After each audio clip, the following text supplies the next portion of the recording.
The crimson sky above New Geneva burned with the exhaust trails of 1,000 alien warships. Commander Sarah Chen pressed her face against the reinforced glass of the underground command bunker, watching humanity's final defensive line crumble like sand before a tsunami. The Korthak Dominion had arrived 3 months ago, and in that short time, they had systematically dismantled every major city, every military installation, every last hope that Earth's children might survive another dawn. "Ma'am, we're receiving surrender demands from the lead dreadnought," reported Lieutenant Torres, his voice barely steady. The young officer's hands trembled as he worked the communications console, sweat beading on his forehead despite the bunker's climate control. "They're offering terms for unconditional surrender within 6 hours, or they'll commence planetary sterilization." Sarah turned from the window, her weathered face set in grim determination. At 52, she had commanded Earth's orbital defense network for 15 years, but nothing in her experience had prepared her for this. The aliens weren't just technologically superior. They were methodical, efficient, and utterly without mercy. Their plasma cannons could level city blocks in seconds. Their energy shields deflected humanity's most powerful weapons like raindrops, and their ground forces moved with the precision of a machine designed for one purpose: total annihilation. "Any word from the president?" she asked, though she already knew the answer. Washington had been glass for 2 weeks now, along with Moscow, Beijing, London, and every other capital on Earth. The emergency government had established itself in the Cheyenne Mountain complex, but even that fortress had gone silent yesterday. "No response from any government facility, ma'am," Torres confirmed. "We're effectively the highest remaining authority in the Northern Hemisphere." Sarah walked to the tactical display, where red icons representing Korthak forces covered the globe like a spreading infection. Their ships moved in perfect formation, methodically reducing human settlements to rubble. The aliens had made it clear from their first transmission: Earth was to be cleansed of human life to make way for Korthak colonization. No negotiation, no coexistence, no quarter given. "What's our remaining defensive capability?" she asked her tactical officer, Colonel Martinez. "Practically zero, ma'am. We lost our last orbital platform this morning. Ground-based missiles can't penetrate their shields, and our fighter squadrons—" He gestured helplessly. "The few pilots still alive are flying museum pieces against technology that makes our best jets look like paper airplanes." Sarah nodded grimly. She had watched entire squadrons of Earth's finest pilots disappear in flashes of alien plasma, their brave charges against the Korthak fleet ending in meaningless sacrifice. The aliens' point defense systems could track and destroy hundreds of incoming missiles simultaneously, while their own weapons struck with surgical precision from distances that made effective retaliation impossible. "Ma'am, there's something else," Torres said hesitantly. "We're detecting massive energy buildups in the Korthak fleet. Analysis suggests they're preparing for final sterilization protocols." The words hung in the air like a death sentence. Sarah had read the intelligence reports on what the Korthak called planetary cleansing. They would superheat the atmosphere, boil the oceans, and render the planet uninhabitable for any carbon-based life. Then they would wait a century for the surface to cool before beginning their terraforming operations. "Time until they reach firing positions for atmospheric ignition?" Sarah asked quietly. 18 hours, ma'am, assuming they maintain current vector." 18 hours. Sarah closed her eyes and thought of her daughter Emma, somewhere in the ruins of Sydney with her 2 young children. She thought of the billions of people huddled in shelters and basements around the world, clinging to hope that someone, somewhere, might find a way to save them. She thought of humanity's long journey from caves to stars, of every breakthrough, every triumph, every generation that had struggled to build something better for their children. "Ma'am?" Torres prompted softly. Sarah opened her eyes and stared at the tactical display. The Korthak had made one critical assumption in their invasion plan: that they had identified and eliminated all of Earth's military assets. They had destroyed the obvious targets: the orbital platforms, the missile silos, the air bases, the naval fleets. They had reduced the visible symbols of human military might to smoking craters. But they had missed something. Something so classified that fewer than 24 people on Earth even knew it existed. "Get me a secure line to Deep Winter Protocol," she ordered. Torres looked confused.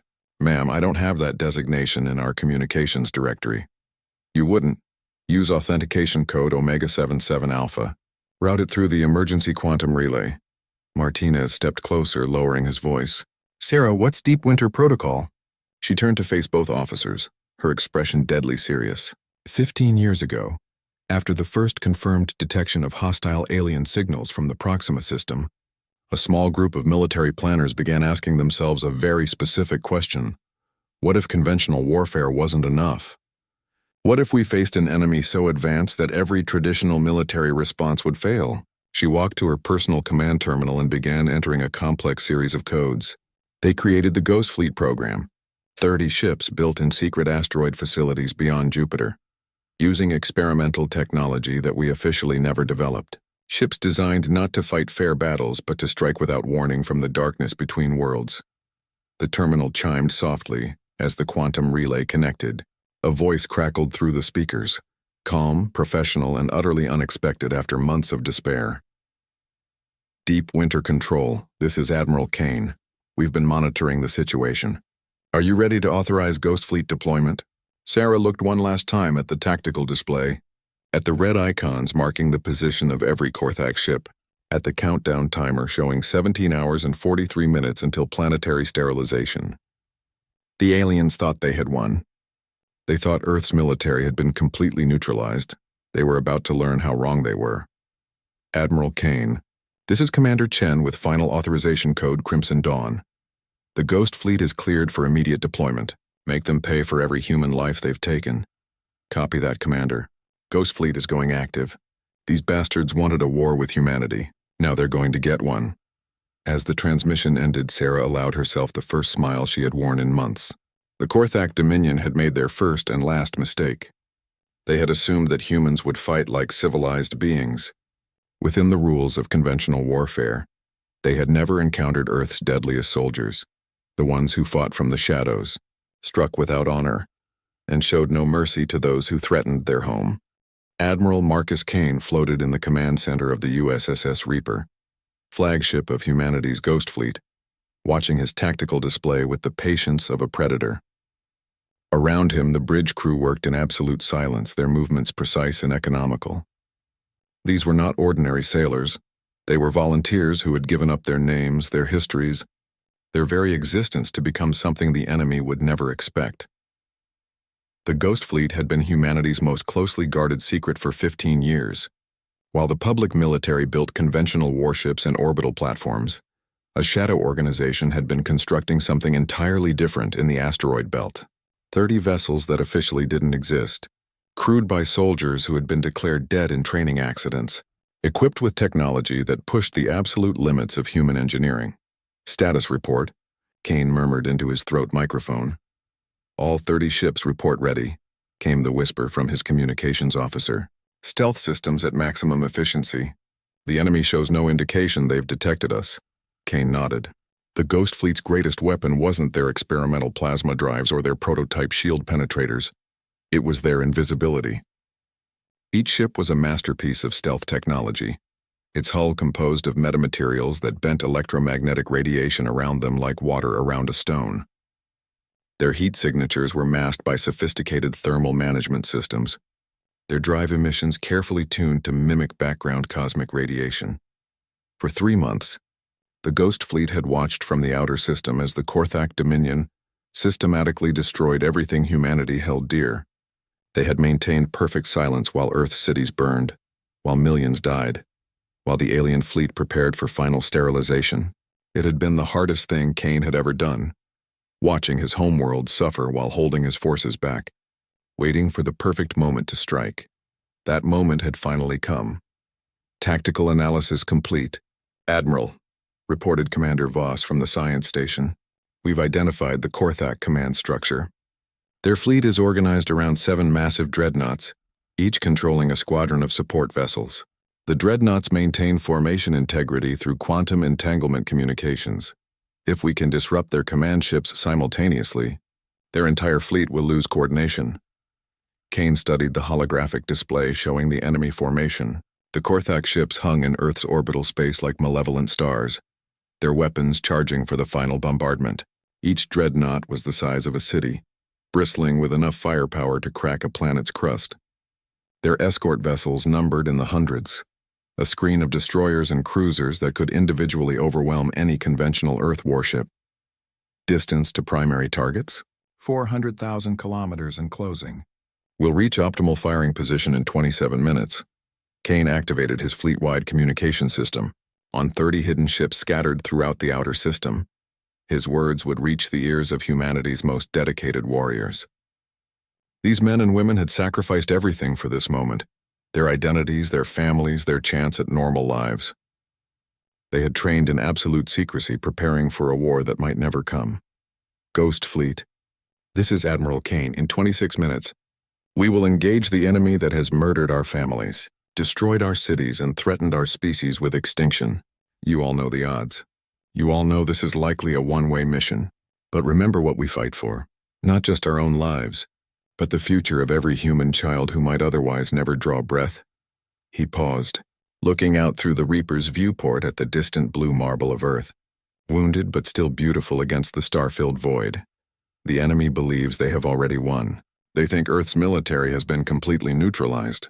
They have no idea we exist, no knowledge of our capabilities, no preparation for what's about to hit them. We are ghosts in the darkness, striking without warning, showing no mercy to those who would exterminate our species. On his tactical display, 30 green icons began moving into attack formation. Each ship carried a crew of 1,500 of Earth's finest soldiers committed to a desperate gamble. If they failed, humanity would be extinct within hours. If they succeeded, they would buy their people time to evacuate, time to regroup, time to perhaps find another way to survive. Execute Ghost Protocol on my mark, Kane ordered. Target priority is the dreadnoughts. Secondary targets are command and control vessels. Ignore the escorts unless they directly threaten mission objectives. We get one shot at this, make it count. Commander Voss looked up from her sensors. Admiral, I'm detecting massive energy buildups throughout the enemy fleet. They're beginning final bombardment preparation. Kane checked his chronometer. The Korthak fleet would be in position to begin atmospheric ignition in 16 hours. His forces needed those crucial minutes to close distance and achieve weapon lock without detection. All ships increase to flank speed. Maintain stealth protocols until we reach the firing line. The Ghost Fleet had been designed around a simple tactical principle: overwhelming firepower delivered without warning. Each vessel mounted experimental penetrator weapons that could punch through energy shields by destabilizing the quantum fields that generated them. They carried nuclear warheads enhanced with exotic matter, capable of creating chain reactions in the target vessel's power systems. Most importantly, they could deliver this devastating payload in perfect coordination, striking multiple targets simultaneously before the enemy could react. 15 minutes to firing position, reported the navigation officer. Kane watched the tactical display as his ships moved into their final attack formation. The Reaper and her sister ships closed on the lead dreadnought, while other elements of the Ghost Fleet maneuvered to engage the remaining command vessels. It was a precise dance of death, choreographed over years of training in the asteroid belt's hidden facilities.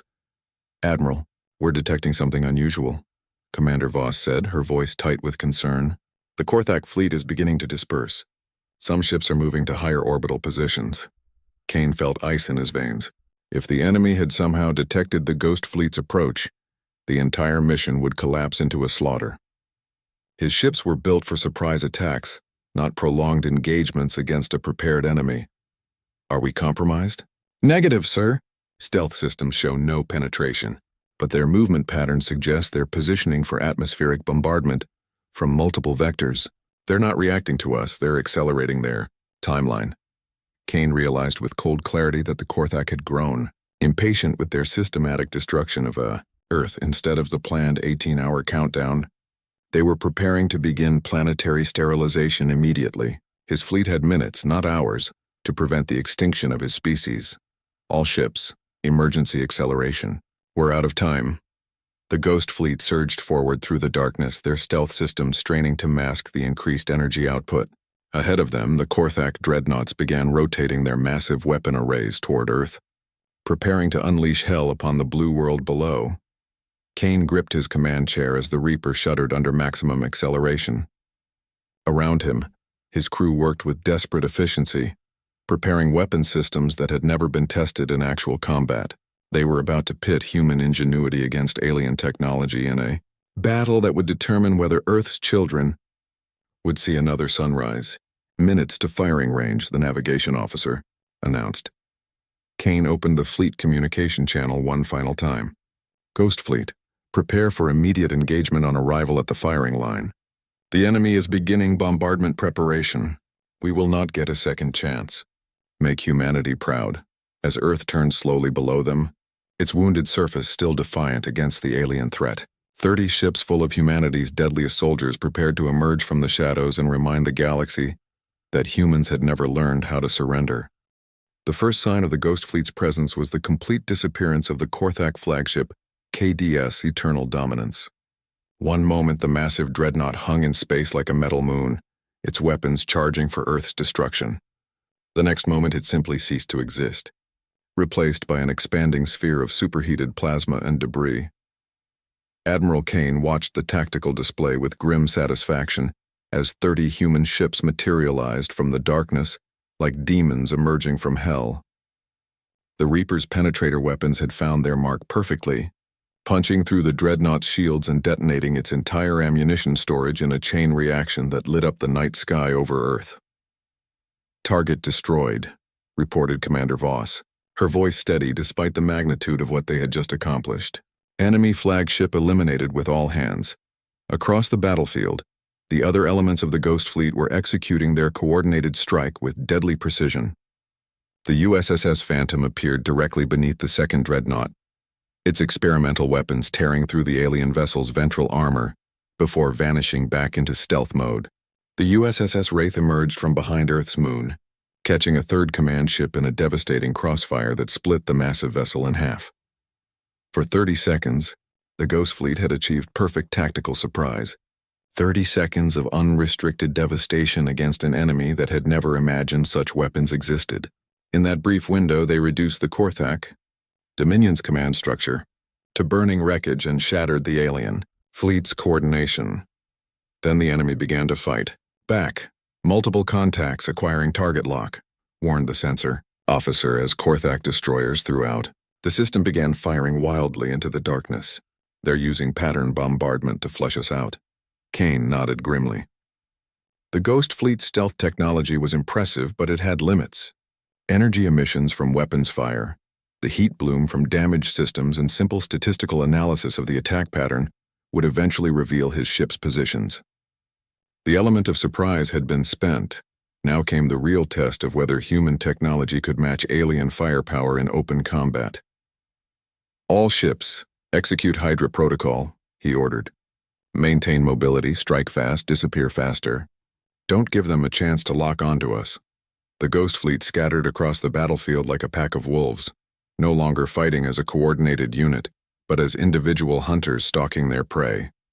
Each ship used the debris field from the destroyed dreadnoughts as cover, darting in and out of the wreckage to strike at targets of opportunity before fading back into the void.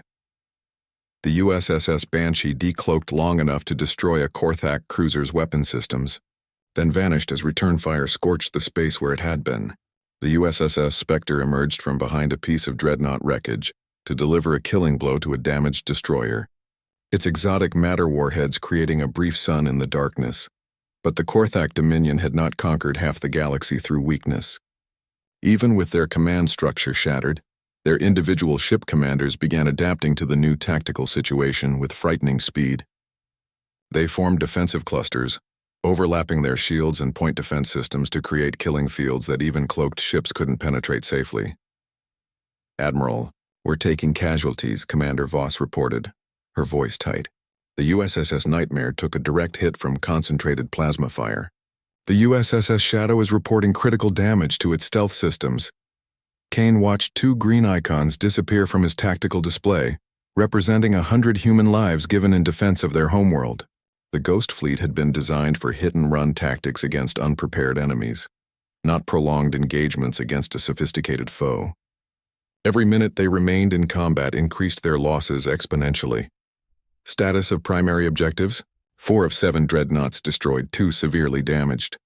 But the remaining capital ships are still functional and moving into bombardment positions. Kane studied the tactical display with the cold calculation of a chess master approaching endgame. The Ghost Fleet had achieved far more than anyone had dared hope, but it might not be enough. 3 Korthak dreadnoughts remained operational, each one capable of single-handedly sterilizing Earth's atmosphere. His remaining ships were taking heavy casualties, and their stealth systems were gradually being compromised by the enemy's adaptive tactics. "Sir, the lead dreadnought is beginning atmospheric bombardment sequence," warned the sensor officer. Massive energy buildup detected. They're targeting the northern hemisphere. Kane made a decision that would haunt him for the rest of his life, assuming he lived long enough to be haunted by anything. "All ships, execute final protocol," he ordered, his voice steady despite the weight of what he was commanding. "Ramming speed. Target the remaining dreadnoughts. Make sure they can't complete their bombardment." The final protocol was the Ghost Fleet's last resort, a kamikaze attack designed to maximize damage when conventional weapons were no longer sufficient. Each ship would overload its exotic matter containment systems and ram directly into an enemy capital ship, creating an antimatter explosion capable of cracking a dreadnought's hull. "Admiral," Commander Voss said quietly, "the Reaper's weapons are still functional. We could continue fighting from stealth." Kane looked around his bridge at the faces of his crew, men and women who had given up everything to serve in humanity's most secret military unit. They had families they would never see again, lives they could never return to, identities that had been erased from all records. They had already sacrificed their futures for this moment. "The remaining dreadnoughts have adapted their defensive patterns," he explained. "They're coordinating their point defense systems to create overlapping fields of fire. Our stealth advantage is degraded, and they'll complete atmospheric bombardment within minutes. Final protocol is our only option to guarantee mission success." On the tactical display, the surviving ships of the Ghost Fleet began accelerating toward the remaining Korthak dreadnoughts. The USS Demon headed for the vessel, beginning bombardment preparation. Its engines pushed beyond safe limits as it raced against time.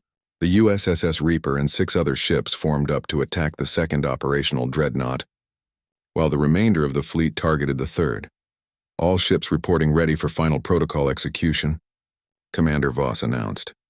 Kane opened the fleet-wide communication channel for the last time. "Ghost Fleet, this is Admiral Kane. It has been the highest honor of my life to serve alongside the finest warriors humanity has ever produced. Today we ensure that our species will survive to see another dawn. Remember us not as the ghost we became, but as the humans we chose to remain." The Korthak point defense systems opened fire as they detected the incoming human ships, filling space with streams of plasma and particle beams. The USS Shade exploded in a brilliant flash as concentrated fire overwhelmed its shields, but its sacrifice allowed the USS Demon to break through the defensive screen. Kane gripped his command chair as the Reaper accelerated toward its target, the alien dreadnought growing larger in the viewport with each passing second. Around him, his crew worked their stations with professional calm, making final adjustments to the antimatter containment breach that would transform their ship into a weapon capable of destroying a vessel 50 times its size. "Impact in 30 seconds, announced the navigation officer. Kane looked one last time at the blue marble of Earth, beautiful and wounded but still alive in the darkness. Somewhere down there, his daughter Sarah was probably watching the battle through her bunker's periscope, not knowing that her father was about to die to save her world. "Tell Earth we remember," he whispered, as the Reaper's bow struck the dreadnought's hull and the universe exploded into light. The antimatter detonation tore through the alien vessel's superstructure like a knife through paper. Secondary explosions racing along its weapon systems as exotic matter met conventional matter, in a reaction that briefly outshone the stars. Across the battlefield, similar flowers of destruction bloomed as humanity's deadliest soldiers traded their lives for the survival of their species. When the light faded, 3 Korthak dreadnoughts had become expanding clouds of debris, and Earth remained unbombarded beneath the stars. The Ghost Fleet was gone, but their sacrifice had bought humanity something more precious than gold: time to evacuate, time to regroup, and time to discover that the war for Earth's survival was far from over. Commander Sarah Chen stared at the tactical display in stunned silence as the last explosions faded across Earth's orbital space. Where moments before 7 Korthak dreadnoughts had dominated the sky, now only debris fields marked their passing. The Ghost Fleet's sacrifice had achieved the impossible. Humanity's most advanced enemy had been reduced to scattered fragments and burning wreckage in a matter of minutes. Status report, she managed, her voice hoarse with emotion. Lieutenant Torres worked frantically at his console, trying to make sense of the sensor readings. All 7 enemy command ships destroyed, ma'am. We're detecting massive secondary explosions throughout their fleet. The remaining ships appear to be withdrawing. Withdrawing? Colonel Martinez leaned over the tactical display. That's impossible. The Korthak don't retreat, but the evidence was undeniable. Across the system, surviving alien vessels were breaking off their attack runs and falling back toward the outer planets. Their perfect formations had dissolved into chaos as individual ship commanders struggled to maintain cohesion without the quantum-linked command structure that had coordinated their movements. Ma'am, we're receiving multiple transmissions from resistance cells worldwide, Torres reported, his voice rising with excitement. London Underground reports Korthak ground forces are retreating to their landing ships. Sydney Command says the same thing. The aliens are pulling back across all theaters. Sarah allowed herself a moment of hope, but her tactical training wouldn't let her celebrate yet. She had studied Korthak military doctrine extensively during the invasion, and total withdrawal after a successful planetary assault was completely unprecedented. The Dominion had conquered dozens of worlds using the same methodical approach they had employed against Earth.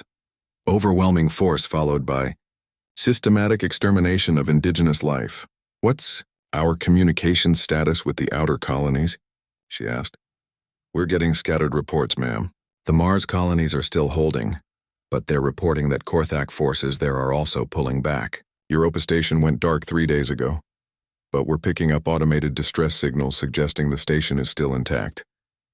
Sarah studied the tactical display, watching as the retreating alien ships formed loose defensive formations around their transport vessels.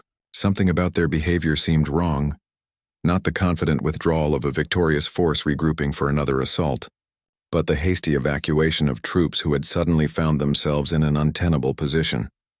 Torres, can you raise any surviving Ghost Fleet vessels? Negative, ma'am. All 30 ships show as destroyed on our sensors. The antimatter detonations were comprehensive. Sarah closed her eyes for a moment, honoring the sacrifice of Admiral Kane and his ghost warriors. 1,500 of Earth's most dedicated soldiers had given their lives to break the Korthak advance, trading their existence for the slim chance that humanity might survive another day. Ma'am, incoming transmission from the Korthak fleet, Torres announced. It's a parley request? Sarah's eyes snapped open. In 3 months of systematic destruction, the Korthak had never once attempted communication beyond their initial surrender demands. Their policy had been simple and absolute: exterminate all human life to make way for their own colonization efforts. Put it through. The main screen flickered to life, revealing the reptilian features of a Korthak fleet commander. The alien scales showed the distinctive scarring patterns of a veteran warrior, and his 4 eyes glowed with barely contained fury. Human military commander, the alien spoke in heavily accented English. You will identify the technology used in your surprise attack. Sarah kept her expression neutral despite her racing heartbeat. I am Commander Chen of Earth Defense Command. State your purpose for this communication. Your species employed weapons unknown to Dominion science. This violates the galactic warfare conventions established by the elder races. Such technology must be surrendered for proper classification and control. Sarah felt a cold smile spreading across her face. For the first time since the invasion began, she was hearing something like uncertainty in an alien voice. The Korthak weren't just surprised by the Ghost Fleet's attack, they were genuinely concerned about humanity's technological capabilities. The only violation I see here is your unprovoked attack on a sovereign world, she replied evenly. Earth demands the immediate withdrawal of all Dominion forces from our system. The Korthak commander's scales shifted color, a sign of agitation that Sarah recognized from intelligence briefings. Your species lacks the authority to make demands. However, the Dominion Council has issued temporary suspension of cleansing operations pending technological assessment. You will provide complete specifications for your stealth vessels and exotic matter weapons. Sarah exchanged glances with Colonel Martinez. The Korthak were actually negotiating, something their intelligence files had indicated was almost unknown in Dominion military culture. The Ghost Fleet's sacrifice had accomplished more than just tactical disruption. It had fundamentally altered the enemy's perception of humanity as a threat. "I'm not authorized to discuss military technology with hostile forces," Sarah said. "However, I might be willing to arrange a ceasefire if the Dominion is prepared to discuss terms." Terms? The alien's voice carried a note of disbelief. "Your planet is surrounded. Your military has been eliminated. Your cities lie in ruins. What terms could you possibly propose?"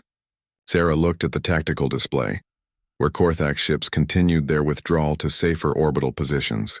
Whatever had spooked them about the Ghost Fleet's capabilities, it was enough to make them reconsider their entire invasion strategy.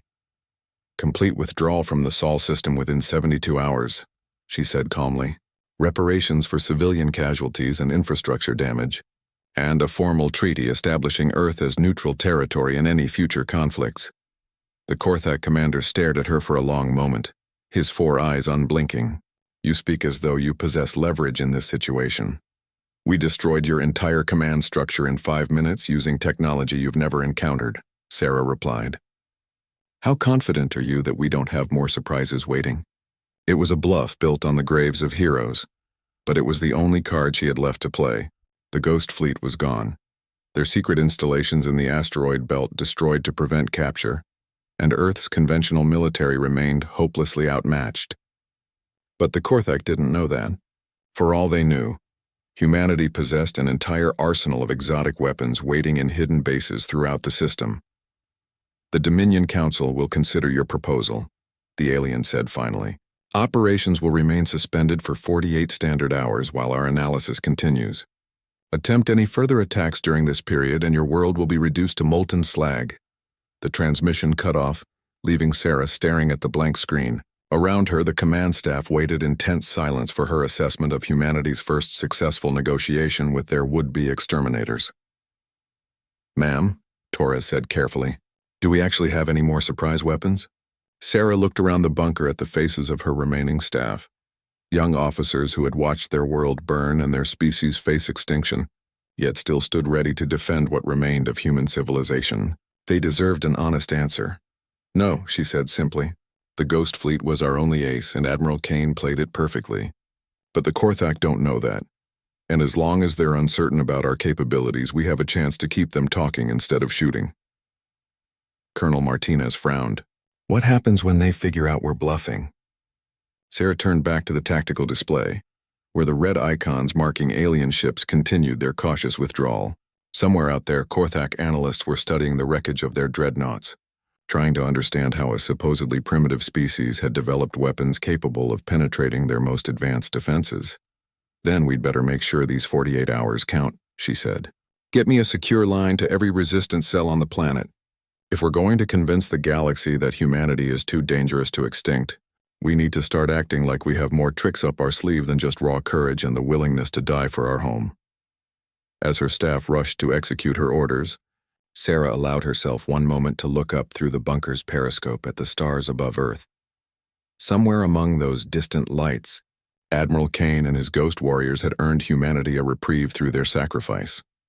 Now it was up to the living to make that sacrifice count.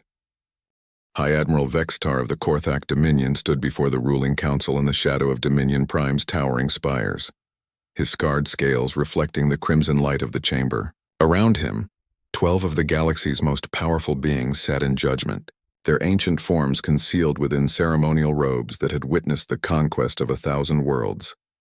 "Explain to us," spoke Elder Kreshtai in a voice like grinding stone, "how a primitive species armed with chemical propulsion and fission weapons managed to destroy 7 of our finest dreadnoughts." Vextar activated his personal display projector, filling the chamber with holographic recreations of the battle for Earth. The assembled rulers watched in silence as human ships materialized from nothing, delivered devastating attacks with impossible precision, and vanished before the Dominion's superior technology could respond effectively. "The humans possessed advanced stealth capability beyond our current understanding," he reported. "Our sensors detected no trace of their vessels until the moment of attack. Analysis of the battle data suggests their ships utilized exotic matter, manipulation for both propulsion and weaponry, technology that theoretically requires computational resources far exceeding their planetary industrial capacity." Elder Mordak leaned forward, her four eyes gleaming with interest. "Show us the weapon signatures." Vextar highlighted the moments when Ghost Fleet vessels had fired their penetrator weapons. The humans somehow destabilized our shield matrices at the quantum level, allowing their projectiles to pass through our defenses as though they didn't exist. The warheads themselves contained antimatter in configurations we've never encountered. Stable storage without magnetic containment. Triggered detonation through mechanisms our best scientists cannot explain. "Impossible," growled Elder Threnvar. "No species achieves such technological sophistication without centuries of galactic contact. The humans have barely achieved interplanetary travel." Vextar had expected this reaction. The Korthak Dominion's entire strategic doctrine was based on technological superiority, maintained through the systematic elimination of potential rivals. The idea that an isolated species could independently develop weapons capable of challenging their supremacy violated everything they understood about galactic development. That was our assessment as well, Elder. However, the evidence is undeniable.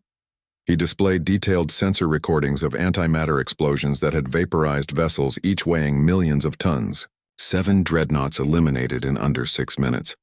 Over 40,000 Dominion warriors killed. Our entire Earth pacification fleet forced to withdraw. The chamber fell silent as the Council absorbed the implications. In 15 centuries of conquest, the Dominion had never encountered effective resistance from a pre-spaceflight civilization. Their standard doctrine called for overwhelming force applied systematically until indigenous populations were completely eliminated. It had worked against every species they had encountered, until now. "What is the current status of our forces in the Sol system?" asked Elder Kreshtai. "All remaining vessels have withdrawn to defensive positions beyond the asteroid belt," Vextar reported. "Ground troops have been evacuated from the planet's surface. We are maintaining surveillance while our analysis continues." "You permitted a tactical withdrawal without authorization from this council?" Elder Mordak's voice carried a dangerous edge. Vextar felt his scales shift involuntarily but kept his voice steady. "Given the unknown capabilities demonstrated by the human military, I judged immediate withdrawal necessary to preserve our forces and gather intelligence.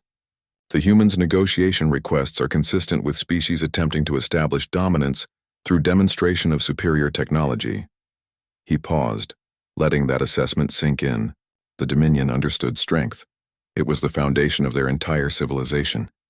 A species that could destroy their most powerful warships while maintaining apparent numerical and technological inferiority was demonstrating exactly the kind of power that demanded respect. Furthermore, he continued, preliminary analysis of the human attack patterns suggests extensive tactical planning and technological preparation. This was not a desperate last stand. It was a carefully orchestrated military operation designed to achieve maximum psychological impact. Elder Threnvar activated his own display, showing intelligence reports gathered over the past 3 months. Our ground forces reported unusual resistance patterns throughout the occupation. Human fighters employed tactics suggesting advanced training and coordination, despite the collapse of their command structure. Their weapons technology, while primitive, showed innovative modifications that increased effectiveness against our equipment. The humans also demonstrated unusual psychological resilience, added Vextar. Standard terror tactics that break resistance within days proved ineffective.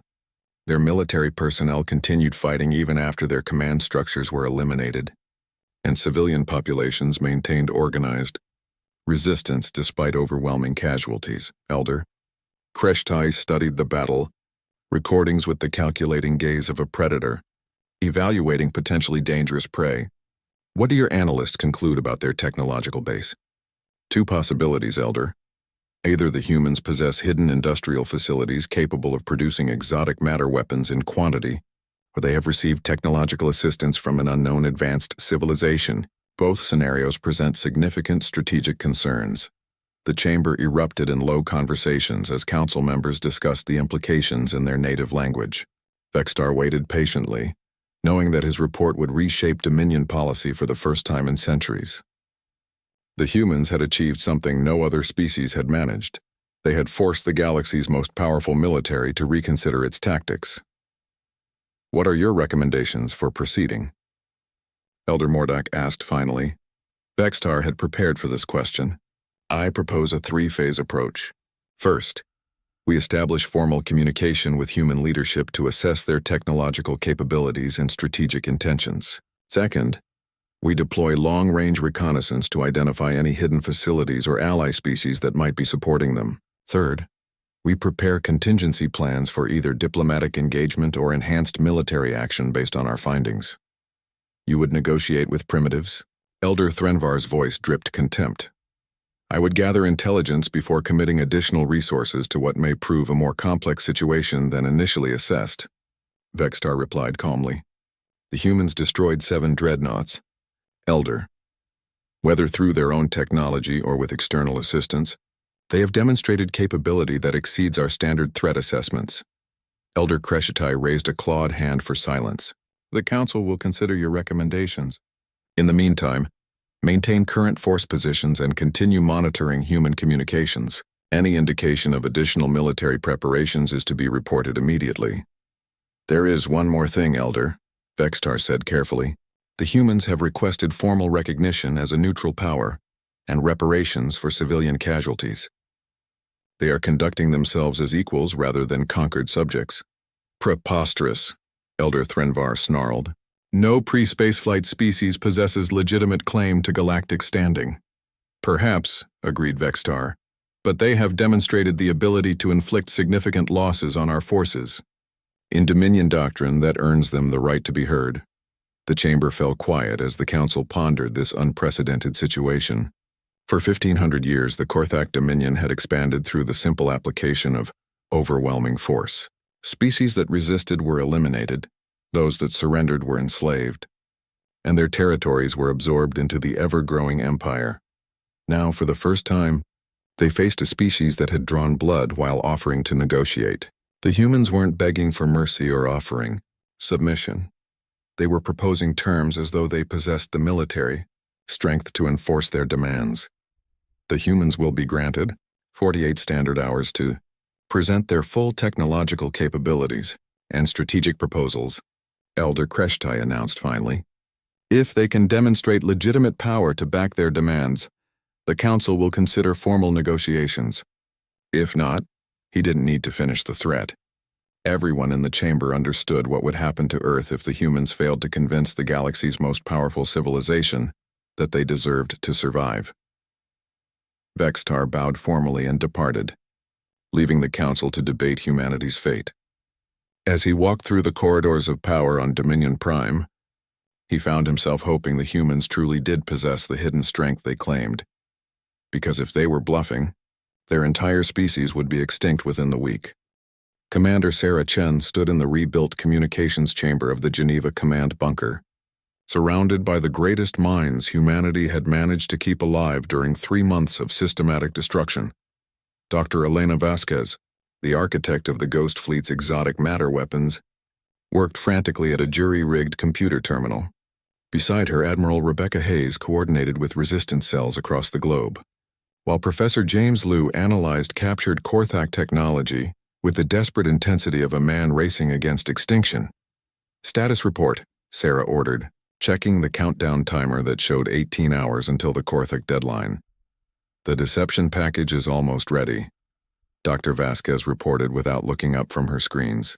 We've compiled enough theoretical frameworks and fabricated test data to suggest extensive exotic matter research programs. The mathematical models are sound. They just describe technology we don't actually possess. Sarah nodded grimly. The plan they had developed in 48 hours was audacious even by human standards. Since they couldn't produce actual advanced weapons to back up their demands, they would instead create the illusion of vast hidden arsenals through carefully crafted scientific presentations and strategic misdirection. What about the facility projections? Professor Liu looked up from his analysis station. We've identified 17 asteroid mining operations and deep space research installations that could plausibly house advanced weapons development. The Korthak surveys missed most of them because they focused on planetary and near-orbital facilities. We're broadcasting automated signals from each location to suggest ongoing military activity. And the Phantom Fleet signatures? Admiral Hayes joined the conversation. Every surviving ship in the outer colonies has been rigged to broadcast false sensor returns. We can simulate approximately 300 vessels using modified transponder signals and debris field manipulation. From long range, it should appear we have significant hidden reserves. Sarah studied the tactical display where their deception plan was taking shape. It was an elaborate shell game built on humanity's greatest strength, the ability to innovate under impossible circumstances. They were convincing an advanced alien civilization that Earth possessed military capabilities that existed only in theoretical mathematics and carefully orchestrated sensor ghosts. "Ma'am, incoming transmission from the Korthak fleet," announced Lieutenant Torres. "High Admiral Vextar is requesting the promised demonstration of our technological capabilities." Sarah straightened her uniform and nodded to her team. Everything they had worked for in the past 48 hours came down to the next hour of conversation. If the Korthak saw through their deception, Earth would be reduced to molten rock before sunset. Put him through. The main screen activated, revealing the reptilian features of the Korthak commander. His scarred scales and 4 predatory eyes made him appear every inch the veteran conqueror. But Sarah thought she detected a note of caution in his posture that hadn't been present in their previous communication. "Commander Chen," Vextar began, "the Dominion Council has authorized me to review your species' technological capabilities. You will provide complete specifications for your exotic matter weapons and stealth systems." "Certainly, Admiral," Sarah replied with confidence she didn't feel. "Dr. Vasquez will present our research findings." Dr. Vasquez stepped forward, activating the presentation she had spent 2 days preparing. The screen filled with complex mathematical equations and theoretical frameworks describing exotic matter manipulation, quantum field destabilization, and antimatter containment systems. Every formula was accurate, every calculation verified. They simply described technology humanity couldn't actually build. "Our exotic matter research program has been active for 30 years, Dr. Vasquez explained, displaying fabricated historical documents and research timelines. The breakthrough came from combining theoretical physics with practical engineering approaches derived from our asteroid mining operations." Vextar leaned forward, his 4 eyes studying the mathematical proofs with obvious interest. "These equations suggest computational requirements exceeding your planetary industrial capacity." "That's correct," Dr. Vasquez replied smoothly, "which is why we constructed our primary research facilities in the outer system, where solar power collection and resource extraction could support the necessary infrastructure." Sarah watched the Korthak commander's reaction carefully. The alien's background included extensive technical training. He would spot any obvious flaws in their presentation. But Dr. Vasquez had crafted her deception masterfully, building on genuine human scientific achievement and extrapolating it into plausible advanced technologies. "You will provide coordinates for these facilities," Vextar demanded. "I'm afraid that's classified," Sarah interjected. "However, I can authorize a demonstration of our defensive capabilities." She nodded to Professor Liu, who activated the Phantom Fleet signatures they had spent 2 days preparing. The tactical display showed energy readings consistent with approximately 300 vessels moving in formation throughout the outer system, their positions carefully calculated to suggest a massive hidden fleet. Vextar studied the sensor readings with obvious concern. "These signatures indicate significant military assets beyond our initial assessment." "The Ghost Fleet was our advanced reconnaissance element," Sarah explained, building on their deception with the confidence of a poker player holding 4 aces. "Our primary battle groups have been positioned to defend key installations throughout the system. Any hostile action would trigger immediate retaliation from multiple directions. It was a complete fabrication. The sensor signatures came from modified mining ships, automated beacons, and cleverly manipulated debris fields. But the Korthak sensors couldn't distinguish between real warships and carefully crafted decoys at extreme range, especially when those decoys were broadcasting authentic military transponder codes. Additionally, Admiral Hayes added, our analysis of your fleet's tactical doctrine has identified several vulnerabilities that our defensive systems are specifically designed to exploit. She activated a presentation showing detailed breakdowns of Korthak ship construction, weapon systems, and tactical patterns, all derived from intensive analysis of the wreckage left by the Ghost Fleet's sacrifice. The humans had learned more about Dominion military technology in 3 months of desperate study than most species discovered in centuries of contact. Your shield generators, operate on quantum entanglement principles that can be disrupted through resonance cascade weapons. Admiral Hayes explained with academic detachment. Your command and control systems rely on centralized coordination that becomes a critical vulnerability when key nodes are eliminated. And your tactical doctrine assumes technological superiority that becomes ineffective against enemies capable of matching your capabilities. Sarah watched Vextar's reaction with satisfaction. The alien commander was seeing detailed analysis of his own military's weaknesses, presented by a species he had assumed was technologically primitive.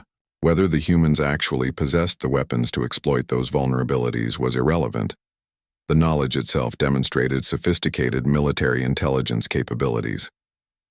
Furthermore, Professor Liu added, our deep space monitoring networks have been tracking Dominion fleet movements throughout this sector for over a decade.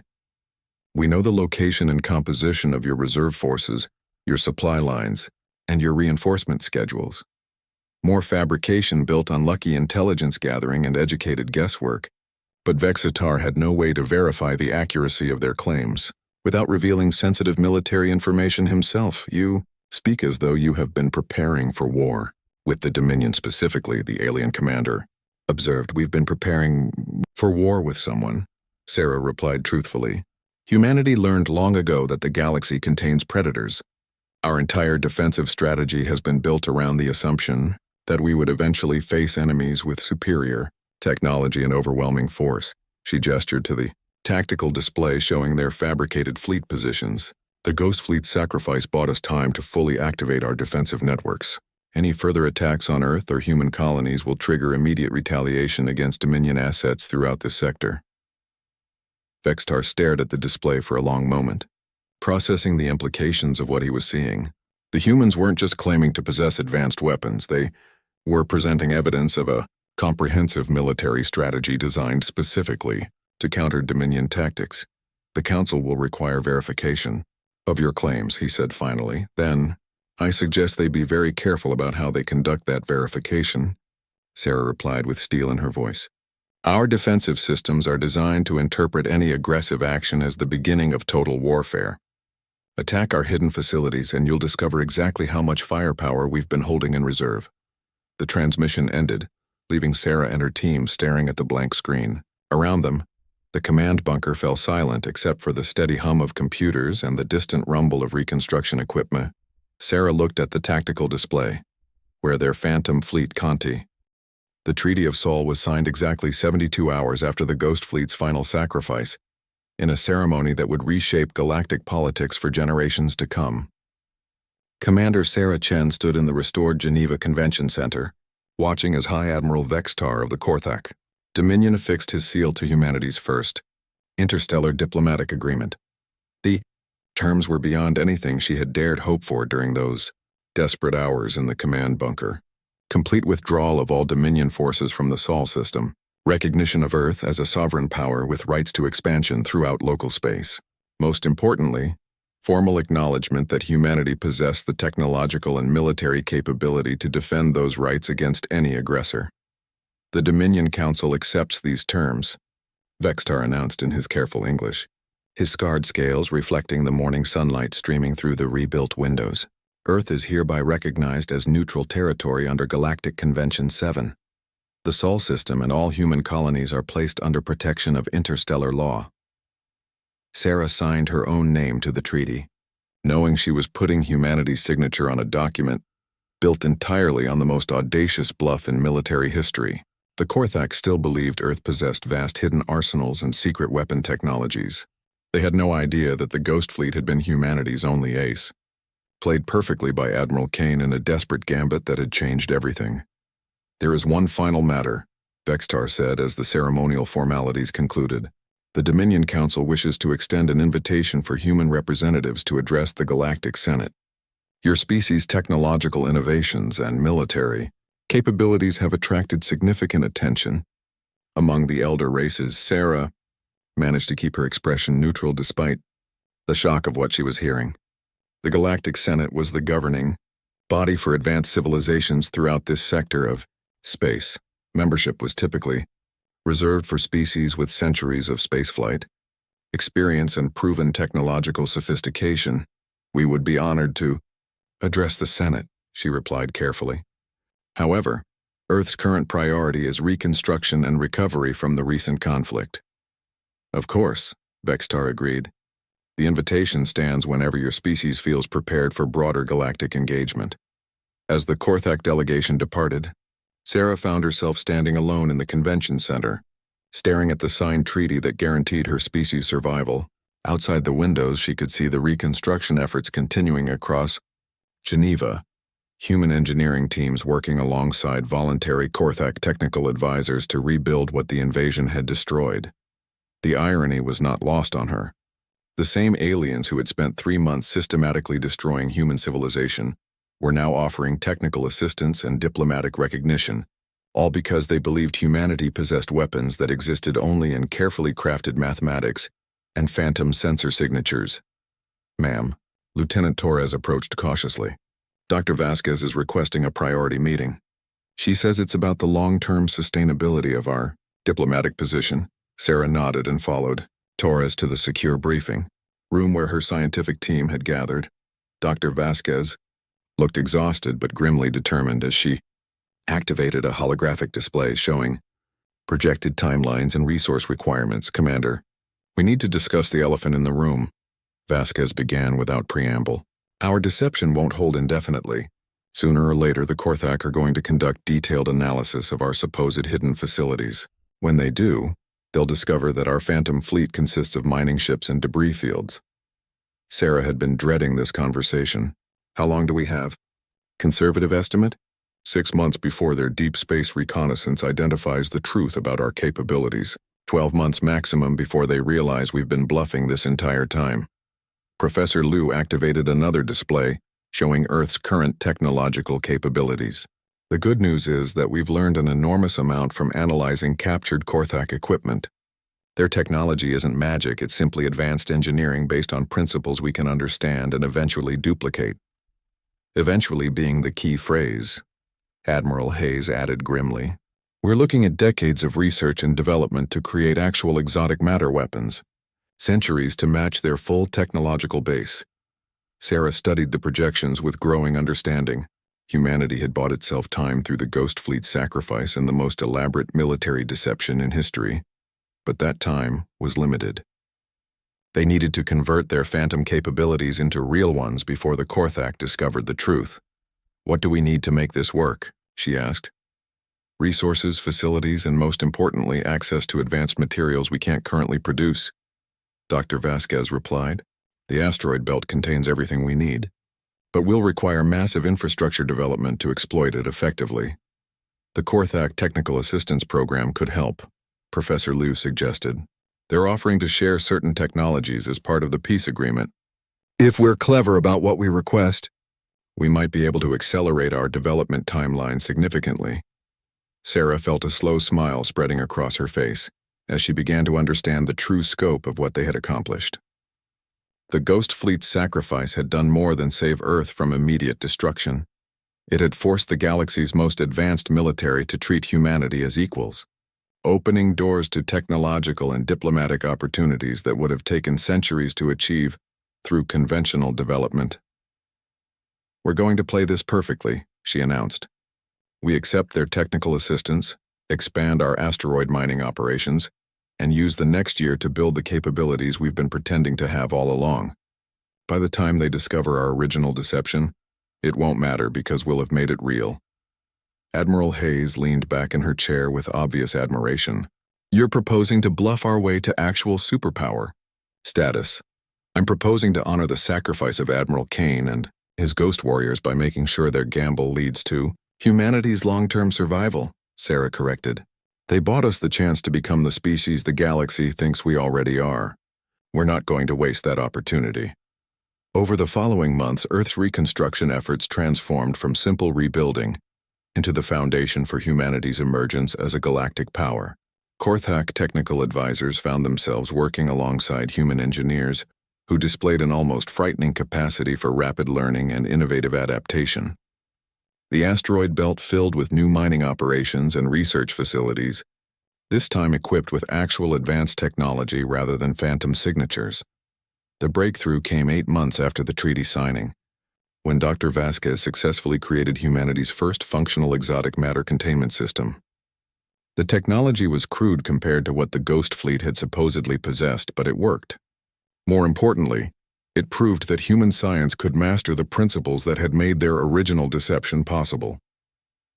2 years later, when Korthak investigators finally conducted detailed analysis of the outer system facilities, they found exactly what they expected to find: massive industrial complexes, advanced research installations, and prototype weapons that matched the theoretical specifications humanity had presented during their negotiations.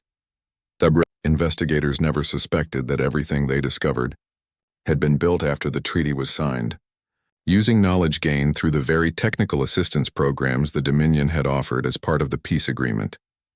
Humanity had successfully converted their most audacious lie into unshakable truth. 5 years after the Ghost Fleet's sacrifice, Ambassador Sarah Chen addressed the Galactic Senate as Earth's first representative to interstellar civilization. Her speech about humanity's commitment to peaceful cooperation and mutual defense was received with respect by species that had existed among the stars for millennia. None of them suspected that human civilization's entire galactic standing was built on the courage of 1,500 soldiers who had chosen to die as ghosts so their species could live as equals among the stars. In the end, humanity had learned the galaxy's most important lesson. Sometimes the greatest victories come not from the weapons you possess, but from the ones your enemies believe you might use. The Ghost Fleet had struck from orbit not just with exotic matter warheads, but with the power of human audacity itself, and that had made all the difference.